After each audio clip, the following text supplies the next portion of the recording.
सूक्ष्म शरीर। ऊपर हमने सूक्ष्म शरीर के अवयवों के कायाकल्प की बात कही है। यह अत्यंत आवश्यक है।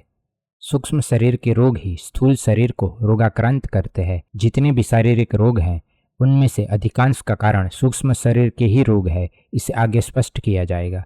कुछ रोग हमारे आहार विहार व्यवहार तथा आचरण से उत्पन्न होते हैं, अन्यथा हमारे शरीर की रचना ही ऐसी है कि वह रोगी न हो।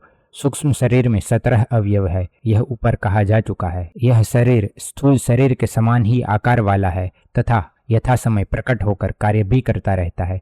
एक दो घटनाओं से इसे स्पष्ट करेंगे। यह अत्यंत शक्तिशाली है। जो कार्य हम स्थूल शरीर से नहीं कर पाते, सूक्ष्म शरीर उन्हें कर देता है। इतना ही नहीं, यह दूर दूर जाकर भी अपने अभिष्ट सिद्ध करता है तथा अन्य जनों की सहायता भी करता है। इसे भोजन नहीं चाहिए। कुछ व्यक्तियों का इस पर इतना अधिकार होता है कि वे इससे इच्छानुसार कार्य करा लेते हैं।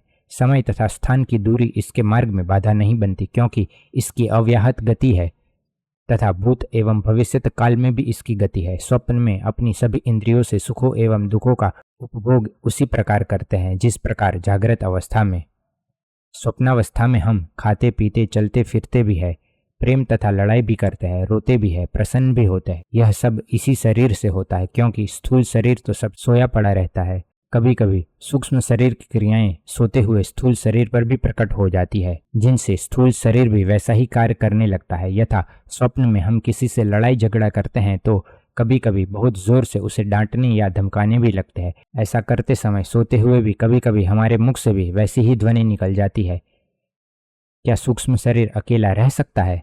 कुछ लोगों का विचार है कि सूक्ष्म शरीर स्थूल शरीर के बिना कार्य नहीं कर सकता, यह स्थूल शरीर के साथ ही रहता है। किंतु ऐसी घटनाएं देखने सुनने में आई है कि सूक्ष्म शरीर द्वारा व्यक्ति कई 100 मील जाकर भी वहां का समाचार ले आता है। यहाँ यह कहा जा सकता है कि व्यक्ति के विचार ही दूर तक जाकर ऐसा कार्य करते हैं।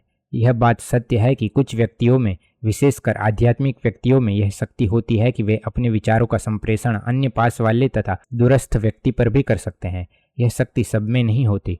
दूसरी बात यह है कि बहुत दूर से, यहाँ तक कि विदेशों से भी समाचार लाने की बात केवल विचारों तक ही सीमित नहीं है, अपितु वहाँ पर वे व्यक्ति सूक्ष्म शरीर के रूप में स्वयं देखे भी गए हैं। यहाँ पर एक दो सत्य घटना का वर्णन करना आवश्यक होगा। सूक्ष्म शरीर के संबंध में हम नीचे कुछ विचित्र जानकारी स्वामी योगेश्वरानंद जी की प्राण विज्ञान नामक पुस्तक से दे रहे हैं। स्वामी जी अपने समय में सुपरिचित योगी रहे हैं। संन्यास से पहले वे ब्रह्मचारी व्यासदेव के नाम से योग निकेतन ऋषिकेश में योगाभ्यास करते थे। आप अपनी इस पुस्तक के पृष्ठ 100 पर लिखते हैं, अनेक बार अभ्यासियों को सूक्ष्म शरीरों के दर्शन होते हैं। सूक्ष्म शरीर संस्कारों और आत्मा को लेकर विचरते रहते हैं। जो अंग प्रत्यंग स्थूल शरीर में है वे सूक्ष्म शरीर में भी हैं। ये केवल योगी को ही प्रत्यक्ष होते हैं, सर्वसाधारण के देखने में नहीं आते। जर्मनी निवासी डॉक्टर रॉल्फ कई मास तक स्वामी जी के योग निकेतन में रहे। उन्होंने स्वामी जी को बतलाया कि कई बार मैंने अस्पताल में मृतक के ऊपर छाया पुरुष को कमरे में घूमते देखा है। मृतक का सूक्ष्म शरीर ही इस प्रकार छाया पुरुष के रूप में घूमता था। स्वामी जी लिखते हैं कि सूक्ष्म शरीर आकाश में विचरने वाला या स्वर्गलोक में निवास करने वाला है। सूक्ष्म शरीर उन तन्मात्राओं के आहार को ग्रहण करता है। उसके जीवन का आधार इस प्रकार से रस गंध तन्मात्राएं हो जाती है।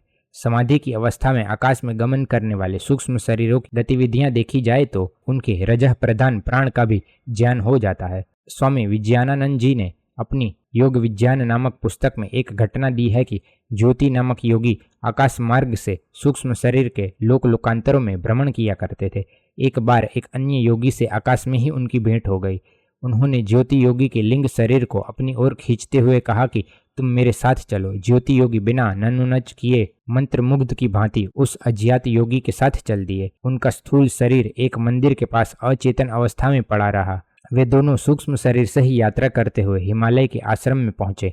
वहां पहुंचने पर ज्योति जी को अपने पूर्व जन्म की स्मृति हो आई कि वे ही पूर्व जन्म में इस आश्रम के सिद्ध योगी थे। यह घटना अति आश्चर्यकारी तथा अविश्वसनीय ही प्रतीत होती है, किंतु एक सत्य घटना स्वयं हमारे साथ घटी। कोई भी अविश्वास करे, हमारा विश्वास उससे हट नहीं सकता, क्योंकि वह प्रत्यक्ष अनुभूति थी। घटना इस प्रकार है।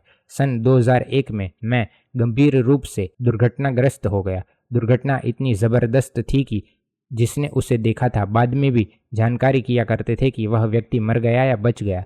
बचना तथा स्वस्थ होना तो ईश्वरीय कृपा का परिणाम था। ऐसे में घरवालों का अति चिंतित होना स्वाभाविक ही था। घटना यह है कि एक दिन मेरी धर्मपत्नी मुख्य द्वार के पास खड़ी थी। वहां उन्हें एक आवाज़ सुनाई दी, बेटी घबरा मत, सब ठीक हो जाएगा। उस आकृति ने धन आदि कुछ नहीं मांगा। इसे कुछ तार्किक व्यक्ति मन का भ्रम कह सकते हैं, किंतु यह भ्रम नहीं था। आवाज़ पीठ पीछे से आई थी तथा इतनी स्पष्ट थी कि पत्नी ने गर्दन घुमाकर जानना चाहा कि कौन ऐसा कह रहा है।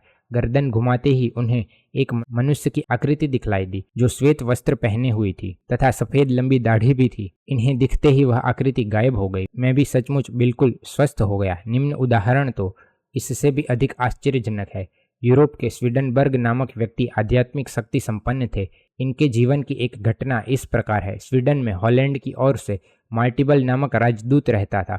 उनकी मृत्यु हो गई। सन 1761 में एक व्यक्ति ने मार्टिबल की विधवा पत्नी को लिखा कि तुम्हारे पति पर मेरा 25,000 फ्लोरिन उधार था, वे तुम भेज दो। इस महिला को पता था कि उसके पति ने यह धन वापस कर दिया था, किंतु उस समय इसकी रसीद ढूंढने पर भी उस महिला को नहीं मिल सकी। वह स्वीडनबर्ग नामक आध्यात्मिक व्यक्ति के पास अपनी समस्या बतलाने गई।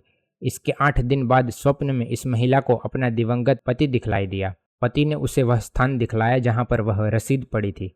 रसीद के साथ हीरो से जड़ा बालों में लगाने का एक आभूषण भी था। वह आभूषण इनसे खो गया था। यह स्वप्न रात्रि के 2 बजे का है। महिला की नींद खुल गई तथा ढूंढने पर वे दोनों वस्तुएं वहीं मिल गई जहां स्वप्न में पति ने बतलाई थी। इसके बाद वह सो गई तथा प्रातः 9 बजे तक सोती रही। 11 बजे वही आध्यात्मिक स्वीडनबर्ग उनसे मिलने आए। आते ही उसने कहा, गत रात्रि को मुझे तुम्हारा पति दिखलाई दिया और उसने मुझसे कहा कि मैं अपनी पत्नी के पास जा रहा हूँ। हम इस घटना पर कोई टिप्पणी नहीं कर सकते। यह घटना मिस्ट्री ऑफ डेथ बाय फ्लेनेरियन ने अपनी पुस्तक के वॉल्यूम 3 में दी है। हमने यहाँ इसे संवत 1997 में गुरुकुल कांगड़ी में पाश्चात्य दर्शन के प्रोफेसर श्री नंदलाल खन्ना की पुस्तक आत्ममीमांसा पृष्ठ 227 से 228 से उद्धृत किया है। यह पुस्तक गुरुकुल कांगड़ी से ही संवत 1997 में छपी थी। पंडित सत्यव्रत सिद्धालंकार जी का भी इसमें उल्लेख किया गया है। इस पुस्तक में अनेक उदाहरण इस संबंध में दिए गए हैं।